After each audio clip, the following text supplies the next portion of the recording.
So this is the second part of the nuclear stability, and we were discussing about the binding energy and the average binding energy. So you can uh, say something the stability of the nuclide based on the binding energy or the average binding energy.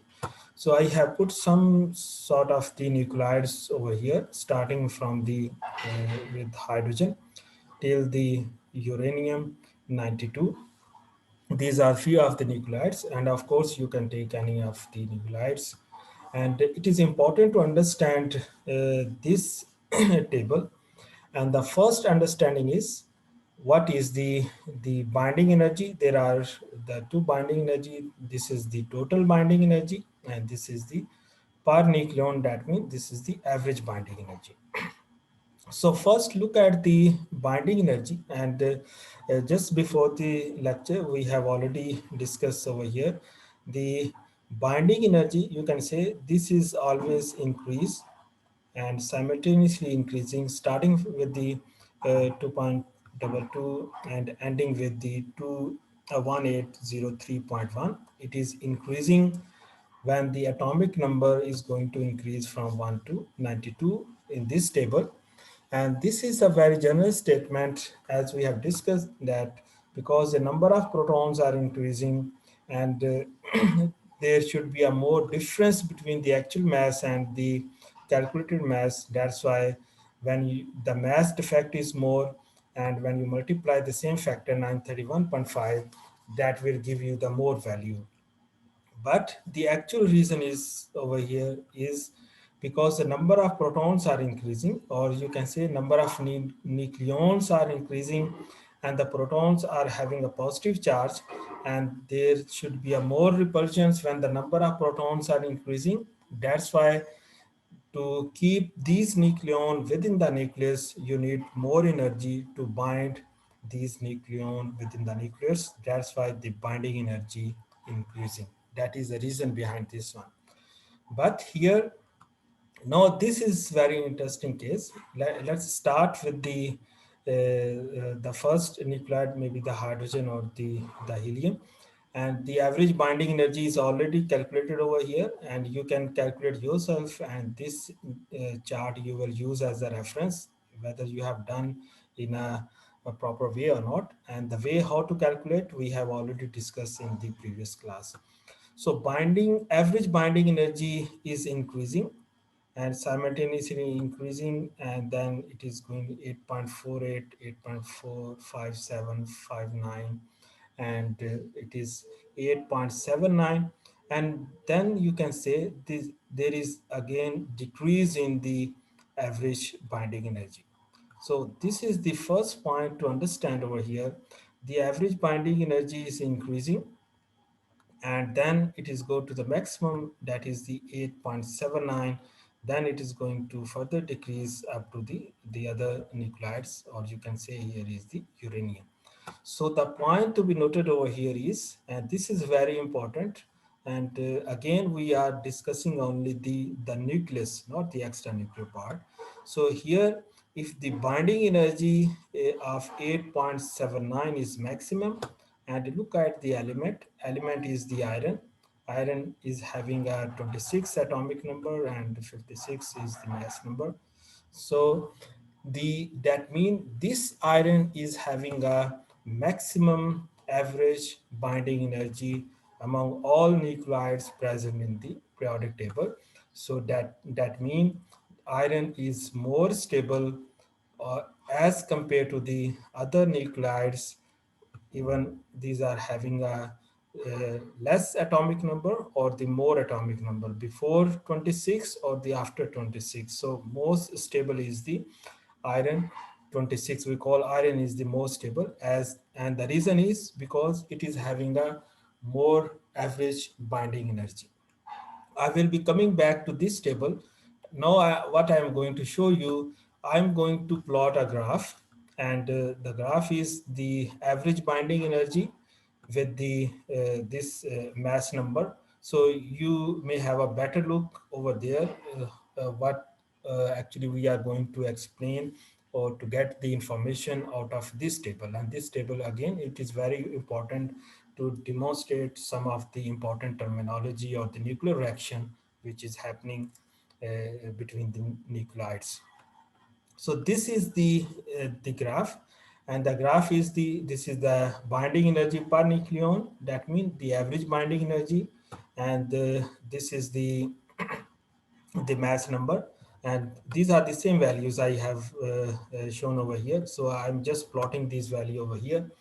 So this is the iron, as we have explained before.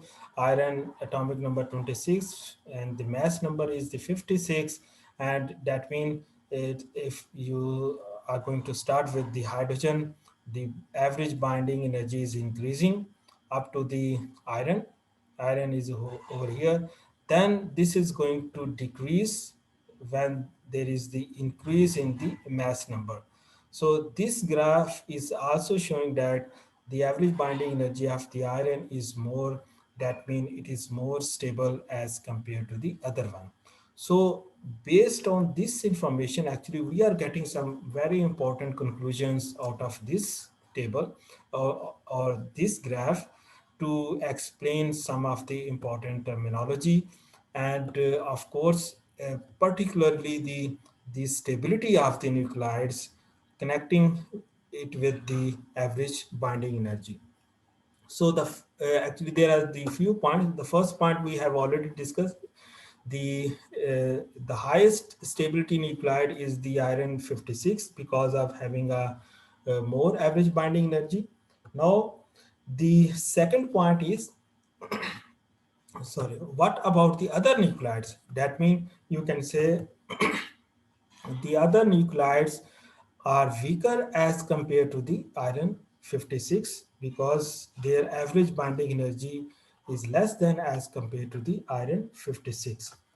Now, what would be the third point is, that mean if you increase the stability, or you can compare the stability between these nuclides, that mean,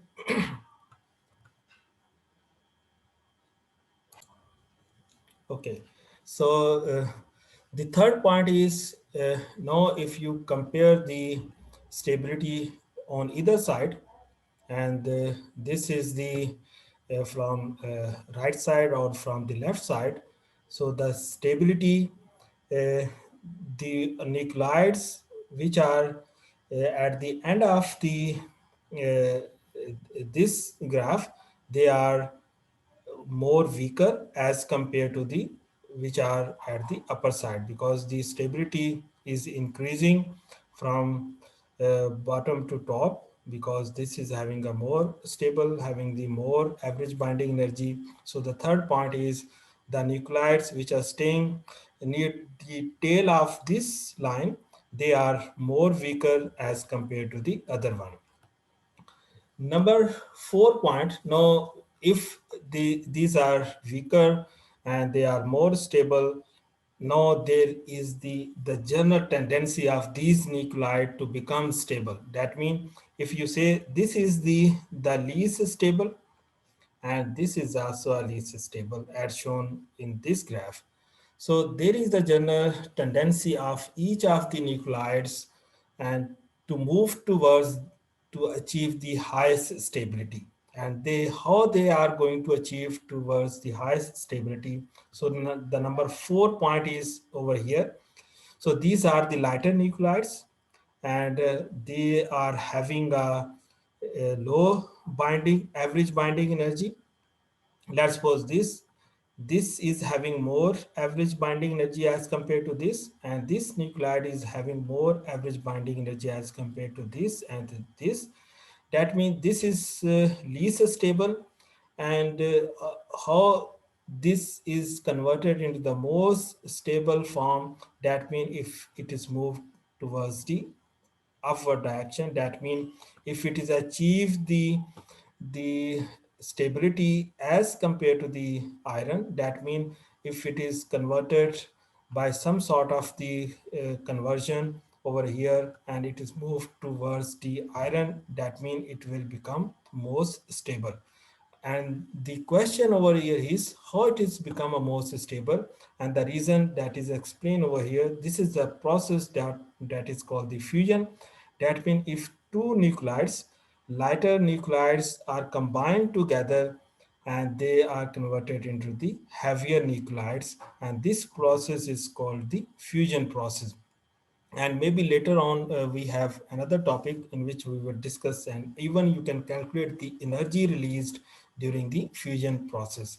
So here, relevant to this topic, if I ask how this nuclide is having a which is having a least stability or weaker nuclide, how it is converted into the most stable nuclide, maybe any one of the nuclide, the answer is they if they fuse together, maybe if there are two nuclide having the same atomic number, that means the isotopes, they may be fused together. Or maybe there are the two nuclides, if these two nuclides are fused together, let's suppose I'm saying if it is a hydrogen and this is the helium, and if hydrogen and helium are fused together and then they form the another element, so the atomic number for the helium is 2, hydrogen is 1, so 2 plus 1 is the 3, so the rest nuclide is from the lithium.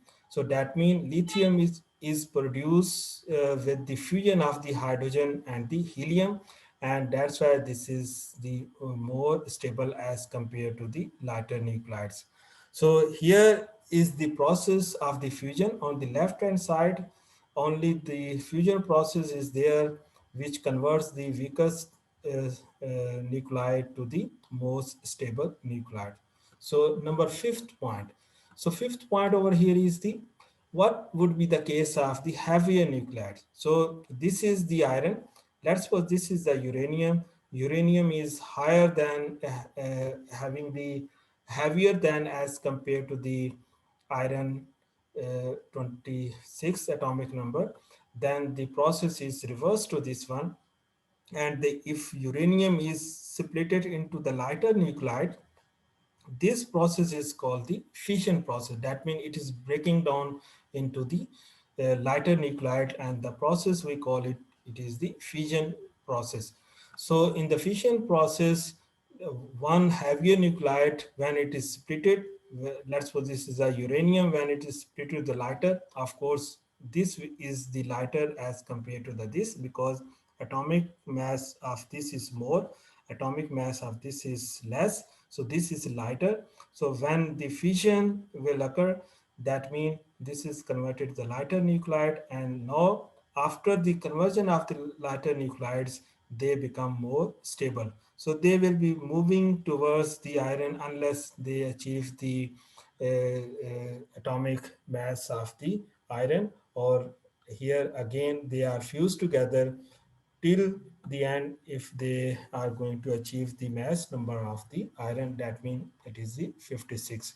So this was our fifth point. So these are very important conclusion we are drawing out of this graph. So the sixth point is these are the general statement by looking at the table.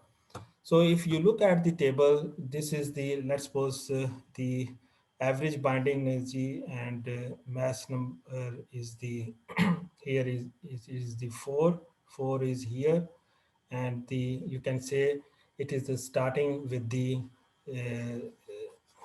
okay, here is the atomic number 4 is over here, and it is starting with the average binding energy around 6.5, and then you can say if the nuclide which are having the atomic number more than 4, they must have the energy between 6.5, average 6.5 into till the end of the 8.5. 8.5 was the here, this is the 8.7, but in general this conclusion is general.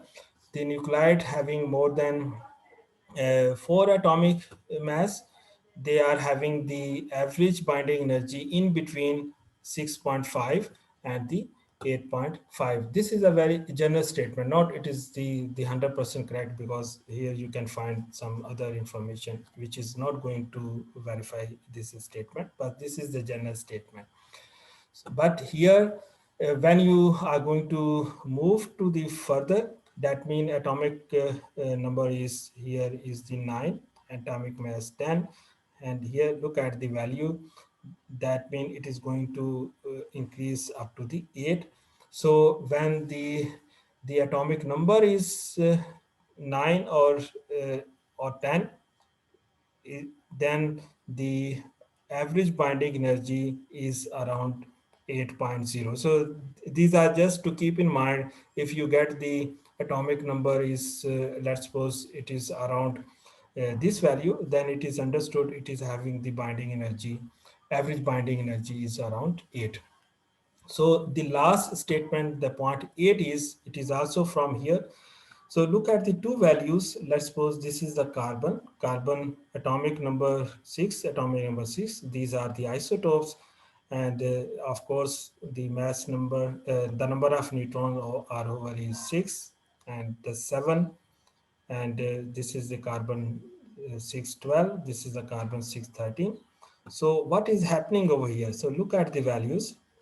So when these values are going to increase, that's starting from here, 5.60, 6.49, 6.93, 7.68, and then it is decrease. And with after this point, it is again increase over here. So what is the possible reason for this decrease over here? And this is due to the radioactive nuclide, or you can say this is a carbon 13, which is more unstable as compared to the carbon 12. That's why it is having the least average binding energy. And the other reason is when there is the pairing of these nucleon, that means the same even number and the even number 6 protons and the 6 neutrons, when they are paired, that means having the even number, then the average binding energy is more as compared to the unpaired nucleons. So these are the unpaired. Here are the paired, but these are unpaired. That means 6 are paired and 1 is left, which you can call it the unpaired. So when you find some unpaired the nucleons, then the average binding energy should be less as compared to the other one. But the actual reason is this is the unstable as compared to the stable nuclide, which is the carbon 612. So maybe you may look at other example. This is the oxygen. Oxygen 8, atomic number is 8, and this is a 16, and this is the oxygen 17. Again, neutron are 9 and the protons are 8. Again, these are paired, and when you look at the values, the average binding energy is 7.97. But when they are unpaired number of the neutrons, even they are the paired number of the protons, now the average binding energy is going to decrease. And further, now again it is be increasing simultaneously if you are skipping this pairing and the unpairing of the nucleons. So this was our point 8, and this is all about the uh, how can you define the stability of the nuclide, and the points which I have already described. I have uploaded a book which is mine with my supervisor, Inroads into Concepts in Nuclear Chemistry, and if you open the relevant page, all these points are written over here there, and these are explained as I have explained in this lecture.